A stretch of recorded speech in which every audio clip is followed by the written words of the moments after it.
Om Sai Ram, Om Sai Ram, Om Sai Ram. Shri Satchidananda Sadguru Sai Nath Maharaj ki Jai. Shri Satchidananda Sadguru Sai Karnananda Maharaj ki Jai. Shri Satchidananda Sadguru Jagat Guru Bal Yogiraj Sai Nare Maharaj ki Jai. Sai Leelavati Mata ki Jai. Sri Sai Satcharitra Chapter 10th. Sai Baba's mode of life, his sleeping plank, his stay in Shirdi, his teachings, his humility. Nanavali, the easiest path.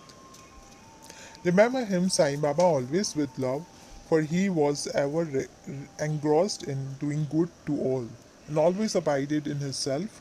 To remember him only is to solve the riddle of the life and death. This is the best and easiest of sadhanas as it involves no expenditure, a little exertion here brings great rewards. So, as long as our senses are sound, we should minute by minute practice the sadhana. All the other gods are illusory. Guru is the only God if we believe in Sadguru's holy feet. He can change our fortune for the better.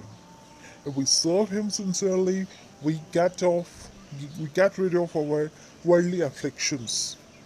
We need not study any philosophy like the Jnana, the Mimamsa, as we trust the helpsman in the crossing rivers and seas. So we have to trust our Sadguru in getting over the ocean of the worldly existence. The Sadguru looks into the intense feeling and devotion of his devotees, endows them with knowledge and eternal bliss. In the last chapter, Baba's medicancy and devotees' experiences and other subjects are dealt with. The other readers now hear where and how Baba lived, how he slept, and how he taught, etc. Baba's wonderful bedstead. Let us first see where and how Baba slept. Mr. Rana Sahib Dengle brought for Sai Baba a wooden plank about 4 arms in length and only a span in length, breadth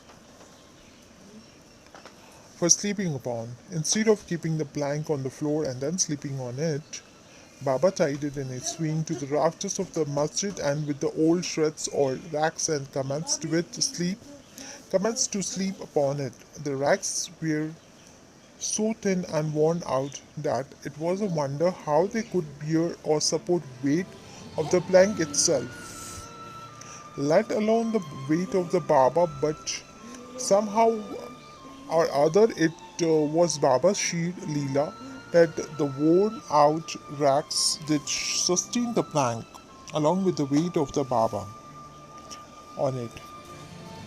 And the four corners of the plank, Baba lighted panatis, earthen lamps, one at each corner, and kept him burning the whole night. And it was a sight of the gods to see Baba sleeping on the plank, and it was a wonder to all. It was a sight for the gods to see Baba sleeping on this plank. It was a wonder to all how Baba got up and down the plank. Out of the curiosity, many curious observers kept watching the process of mounting and dismounting, but none succeeded. As crowds began to swell on so as to detect this wonderful feat, Baba one day broke the plank into pieces and threw it away. Baba had all the 8 Mahasiddhis, powers of his command. He neither practiced nor craved for them. They came to him naturally. As a result of this, his spiritual perfection. Manifestation of Brahman. Though Sai Baba looked like a man, 3 cubits and a half in length, still he dwelt with the hearts of all. Inwardly, he was an unattached and indifferent, but outwardly he longed for of mass welfare. Though inwardly a god of peace, he looked outwardly restless. Inwardly, he had a state of Brahma. Outwardly, he seemed engrossed in the world. Sometimes he looked on the affection, and at times he threw stones on them. Sometimes he scolded them, while at times he embraced them and was calm, composed, tolerant, and well balanced, and he was abided and was engrossed in the self. and was well disposed towards his bhaktas. He always sat on one asana and never travelled. His satka was a small stick which he always carried in his hand. He was a calm and thought free. He never cared for wealth and fame and lived on begging. Such a life he led. He always uttered Allah Malik for his real owner, entire and unbroken, and was his love for the Bhaktas. He was a mine or a storehouse for self knowledge and full of divine bliss. Such a divine form of Sai Baba, boundless, endless, and undifferentiated, one principle which envelops the whole universe from a stone to Brahma, incarnated in Sai Baba. The really meritorious and the fortunate people got this treasure grow in their hands. While those peoples who do not knowing the real worth of Sai Baba took him to be a mere human being were indeed unfortunate. His stay in Shirdi and a probable birth date. None knew or knows the parents and exact date of birth date of Sai Baba, but it was approximately determined by his stay in Shirdi. Baba first came to Shirdi when he was a young lad of his 16 and stayed there for the 3 years. Then all of a sudden he disappeared for some time, and after some time he reappeared in the Nizam Street near Aurangabad and again came to Shirdi with the marriage party of the Chand Patil when he was about 20 years old. Thence he stayed in Shirdi for an unbroken period of 60 years, after which Baba took his Mahasamadhi in the year 1918. From this we can say that the year of Baba's birth is approximately 1838 AD. Baba's mission and advice. Since Ramdas 1608 to 1681 flourished in the 17th century and fulfilled a great extent his mission of protecting cows and Brahmins against the Yavanas, Mohammedans. But within 2 centuries after him, the split between the two communities, Hindus and Mohammedans, widened up, and Sai Baba came to bridge that gulf. His constant advice to all was to this effect: Ram, the god of the Hindus, and Rahim, the god of the Mohammedans, were one and the same. There was not the slightest difference between them. Then why should the devotees fall out and quarrel among themselves? You ignorant folk, join hands and bring both the communities together, act sanely, and thus you will gain your object of national unity. It was not good to dispute and argue, so don't argue, don't emulate others, always consider your interest and welfare. The Lord will protect you. Yoga, sacrifice, penance, and knowledge and are the means of to attain good God. If you do not succeed in this by any means in your birth, if anyone does any evil unto you, do not retaliate.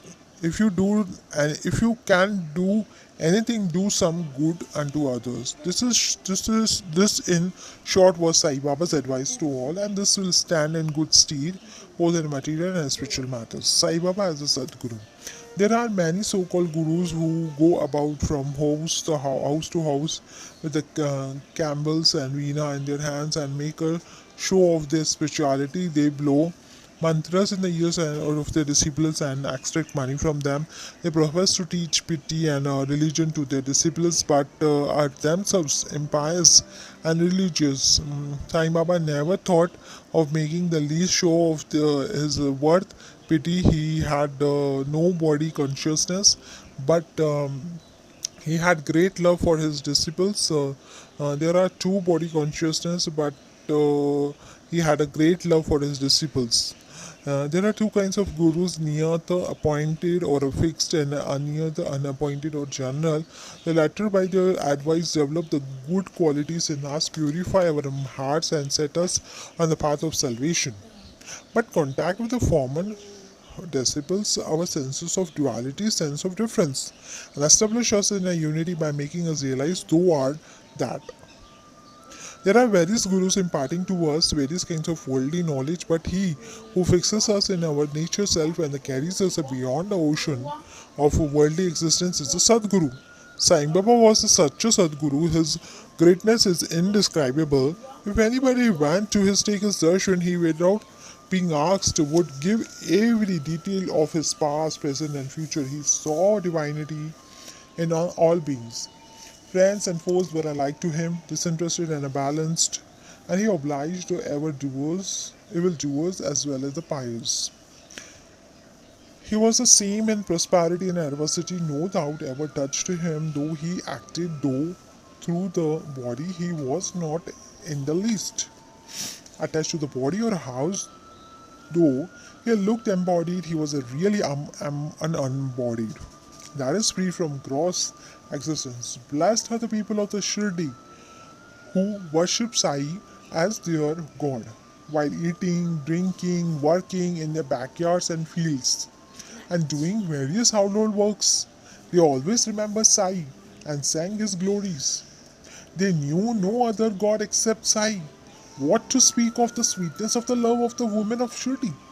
They were quite ignorant, but the pure love inspired them to be compose poems or songs in their simple, rustic language. Lattice of the learning they had none. Still one can discern real poetry in their simple songs. It is not intelligence, but the love that inspires real poetry, such as real poetry is the manifestation of the true love, and this can be seen and appreciated by the intelligent listeners. Collection of these folk songs is desirable, and by the Baba's wish, some fortunate devotee may undertake the task of compiling and publishing these folk songs either in the Sai Leela magazine or separately in a book. Baba's humility. Lord or Bhagwan is said to have six qualities, that is fame, wealth and non-attachment, knowledge or grandeur and liberality. Baba had all these in him. He incarnated in the flesh for the sake of the bhaktas. Wonderful was his grace and great kindness, and he drew the devotees to him, or how else one could have known him.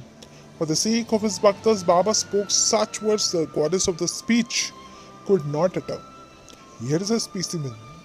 Baba spoke very humbly as follows: Slave of slaves, I am your debtor. I am satisfied at your darshan. It is great favor that I saw your feet. I consider myself blessed thereby. What a humility is this! Though outwardly Baba seemed to enjoy sense objects, he had not the least flavor in them, nor even the consciousness of enjoying them. Though he ate, he had no taste, and though he saw, he never felt any interest in what he saw. Regarding passion, he was a perfect celibate as human, Hanuman. He was not attached to anything. He was a pure consciousness, the resting place of desire, anger, envy, and other feelings. In short, he was a disinterested, free, and perfect. A striking instance may be cited in illustration of this statement. Nanavali, there was in Shiri a very quaint and queer fellow by name Nanavali. He looked out to Baba's work and affairs. He once approached Baba, who was seated in his gaddi seat, and asked him to get up as he wanted to occupy the same. Baba at once got up and left the seat which he had occupied. After sitting there a while, Nanavali got up and asked Baba to resume his seat. Then Baba sat down and Nanavali fell at his feet. Baba did not show the slightest displeasure in being dictated or outstayed. This Nanavali loved Baba so much that he breathed his last on the 13th day of Baba's Mahasamadhi. The easiest part, hearing the stories of the saints and being in their company, though Sai Baba acted outwardly like an ordinary man. His action showed extraordinary wisdom and skill. Whatever he did was done for the good of his devotees. He never prescribed any asana, regulation of breathing, or any rites to any bhaktas, nor he did he blew any mantra in their ears. He told them to leave off all cleverness and always remember Sai Sai. If you did that, he said, all your shackles would be removed and you would be free. Sitting through 5 fires, sacrifices, chantings, eightfold yoga are possible for the Brahmins only. They are of no use to the other classes. The function of the mind is to think that it cannot remain without thinking for a minute. If you give it a sense object, it will think about it. If you give it to a guru, it will think about guru. You have heard most attentively the grandeur of Sai. This is a natural remembrance of Sai. Hearing the stories, this is the natural remembrance of Sai. Hearing the stories of saints is so difficult as the other sadhanas mentioned above. It's not so difficult as the other sadhanas mentioned above.